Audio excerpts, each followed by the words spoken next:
সুপ্রভাত বন্ধুরা, চলে এসেছি আবার একটা নতুন ভিডিও নিয়ে। আশা করি তোমরা সবাই ভালো আছো, আমিও ভালো আছি। আমার এই নতুন ভিডিওতে তোমাদের সবাইকে অনেক শুভেচ্ছা ও অনেক ভালোবাসা জানিয়ে শুরু করছি আজকে একটা নতুন ভিডিও। আজকে হচ্ছে শুক্রবার, আজকে 23 তারিখ, 23শে আগস্ট। আজকের দিনে ভিডিওটা আপাতত এখান থেকে শুরু করলাম। তো কাকেরা চলে এসছে, পাখিদেরকে খাবার টাবারও দিয়ে দিয়েছি। দেখো সবাই চলে এসছে, এসে বসে আছে। এক আধজন নিয়ে নিয়ে মুখে করে নিয়ে গিয়ে খাচ্ছে, কিন্তু নেমে আসতে আর সাহস পাচ্ছে না। দেখো এখানেও রয়েছে। দেখো আজকে বৃষ্টি পড়ছে, তোমরা হয়তো বুঝতে পারছো না, টিপ টিপ করে বৃষ্টি পড়ে যাচ্ছে। দেখো পুরো ছাদটা পুরো ভেজা, একদম পুরো টিপ টিপ টিপ টিপ করে বৃষ্টি পড়ছে। আর এখনো পর্যন্ত রোদ ওঠেনি, এখন 6:45 বাজছে। তো এখন আমি নিচে যাব, নিচে গিয়ে স্নান পুজোটা সেরে নেবো। স্নান পুজো সেরে নিয়ে তারপরে রান্না বান্না। তো চলো, কালকে তোমাদেরকে বলেছিলাম যে আজকে একটা জিনিস বানাবো, তো জানি না কতটা কি বানাতে পারবো। তো চলো শুরু করে দিই গিয়ে কাজ বাজগুলো, নচেত লেট হয়ে যাবে, আবার অফিস যাওয়ার তাড়া আছে। তো চলো, দেখো গাছটা কিলো জবা গাছটা পাতা টাতা ঝরে কি অবস্থা হয়েছিল। এবার দেখো সুন্দর ছোট্ট ছোট্ট করে পাতা দিয়ে বড় হচ্ছে। জবা গাছের ডাল এনে লাগিয়েছিলাম মাদের কাছ থেকে, এইটা একটা হয়েছে। দেখো এইটা আছে অপরাজিতা ফুলের গাছ, এইটাও অনেকটা ঝাঁকড়া হয়েছে। আর এই জবা গাছটা সুন্দর বেঁচে গেছে।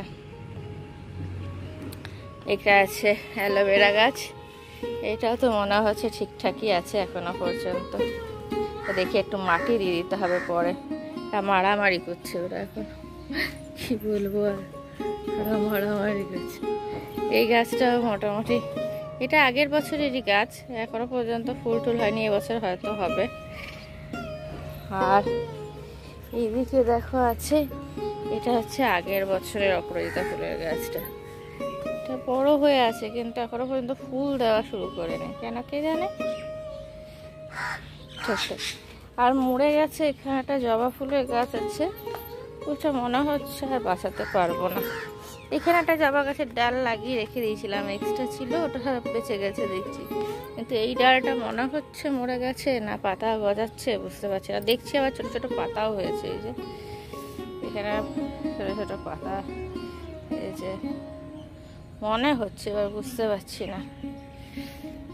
একটা তুলসী গাছও হয়ে গেছে এখানে। আর এই জবা গাছটাও দেখছি মনে হচ্ছে বেঁচে আছে। আর এখানটা একটু পরিষ্কার করে দিই গাছগুলো তুলে। চলো সবার ঘরে স্নান আমিও করে নিয়ে গিয়ে, আর দেরি হয়ে যাবে, 6:45 বেজেই গেছে। পরে আসছি আবার। দীপা তো এসে কাজবাজ করে দিয়ে চলে গেল। আমি সকালে স্নান পুজো করে নিয়েছি। আজকে ও আসার আগে আমার স্নান পুজো সব কমপ্লিট হয়ে গেছিলো। আর আজকে ওয়েদারটা তো দেখতেই পাচ্ছ, কেমন মেঘলা করে আছে, একদম পুরোপুরি মেঘলা করে আছে একদম। দেখো মেঘলা ওয়েদার, মাঝে মধ্যে ঝিরিঝিরি বৃষ্টি পড়ছে, এই হচ্ছে ব্যাপার। আর আমি রান্না বান্না করে নিয়েছি, রান্না বান্না বলতে যে সেরকম কিছুই করিনি। আর চলো একবার দেখিয়ে দিই তোমাদেরকে কি কি করেছি না করেছি, তারপরে খেয়ে নেবো। 9:30 বেজে গেছে, ছেলেকে মাত্র উঠালাম, উঠিয়ে নিয়ে এবার টিফিন করছি। রান্না হয়ে গেছে, তো উপর দিয়ে নিয়েছি। ওদিকে ডাল শুকনো করে রেখেছি, মসুরি ডাল শুকনো। এখানে আছে ওলের তরকারি, আর ভাত থেকে উপর দিয়ে রেখেছি। আর টিফিনে এসে ওটস দিয়ে চিলা বানাচ্ছি। তোমাদেরকে কালকে বলছিলাম যে কি বানাচ্ছি, এই ওটস দিয়ে চিলা বানাচ্ছি।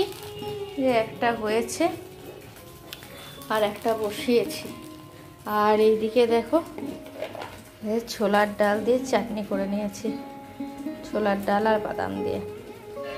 তো এটাই আজ টিফিনে নিয়ে চলে যাব, এটাই খেয়ে নেবো। তো চলো ভাতটা উপর দিয়ে নিয়েছি, এবার খাবার দাবারগুলো খেয়ে নিই। মাছ আছে, মাছটা গরম করে নেবো, ব্যাস একটা মাছ ভেজে নেবো, খেয়ে নেবো। কালকে শনিবার, কালকে আর কিছু মাছ টাছটা হবে না, একটা পিস মাছ আছে, ওইটা আজকে ভেজে খেয়ে নেবো। চলো বানিয়ে নিয়ে এগুলো চটপট করে রেডি হতে থাকি, একদিকে এগুলো বানাতে থাকি, নাহলে দেরি হয়ে যাবে। 9:30 বেজে গেছে, পরে আসছি আবার। দেখো বন্ধুরা, অফিস থেকে আসার পরে তো তোমাদের সঙ্গে একবার আজ তোমাদের সামনে আসতে পারিনি, কারণ আজকে এসছি 7:45 বেজে গেছিলো।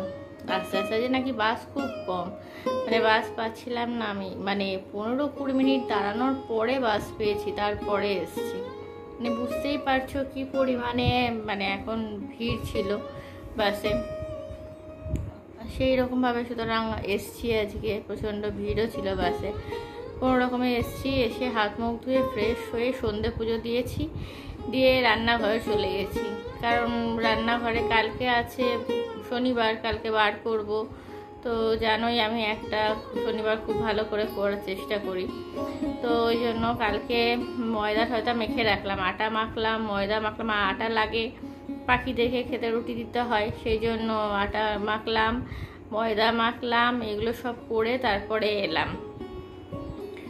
তো এইসব করতে করতে লেট হয়ে গেছে, মানে এখন বাজে 9:15 বাজে। এর মধ্যে আমি খাওয়া দাওয়া করেও চলে এলাম। বেশি খিদেও পেয়ে গেছিলো, সেই তো মানে 1:30, আজ 1:30 পৌনে 2টার মধ্যে টিফিন খেয়েছি, তারপরে তার কিচ্ছু খাইনি।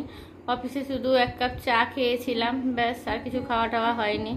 এবারে ঘরে আসার পর না খুব প্রচণ্ড খিদে পাচ্ছিল, সেই জন্য ভাবলাম যে না একবারে সব সেরে নিই।